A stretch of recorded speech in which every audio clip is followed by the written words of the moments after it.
Mana men ishlarimni boshladim deb o'tirgan edim. Bugun ham ish chiqib qoldi. Kecha umuman tikish qilganim yo'q. Xo'p, mana bularni ozrog'ini qildim. Buni orasini 8 sm qildim. Mana shu joy 8, mana bu chiziqdan chokkacha. 8, buniki esa 14. Shunaqa to'g'ri keldi. Rangi o'zgarib ketyapti. Xo'p, hammasi tayyor emas buni.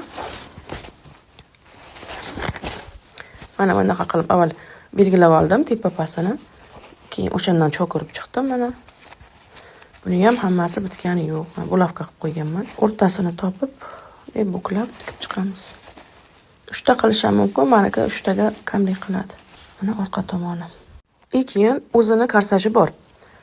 Shunaqa tekis qilib tikasiz tepasiga. Keyin ipini tortsangiz, xuddi shunaqa vid beradigan korsajlar bor. Mana bu joyi 2 talik, 3 talik, 2,5 baravarligi bor, 3 baravarligi bor. Keyin yana bitta narsa bor qizlar. Mana bu tayyor bantovka korsaj. Prozrachniy bantovka korsaj. Mana ipidan tortsangiz, o'zi tekis bo'ladi, irligaylari bor. Ana shu ilgani orasi bantovka bo'ladi. 2,5 baravar, 3 baravarligi bor. Bu keyin inli hozir. Insizgi ham bor, kichikroqi ham bor. Kattarog'i ham bor, satinligi bor, prozrachniyligi bor. Endi qaranglar, xohlaganingizni olib, 3 baravarmi, 2,5 baravarmi, 2 baravarmi tekis qilib tikib, buni ikki yonchasi ochiq bo'ladi. Mana shu tagidan tikib qo'ysangiz, tayyor sizga go'singni lapgacha bo'ladi. Mana bu bitta bo'ladi. Bunisi bitta bo'ladi mana. Tikib, shunday tayyor tikib qo'yasiz. O'rtasidan bo'lib, mana bu yonidan chok berib, ovora bo'lib o'tirmaysiz.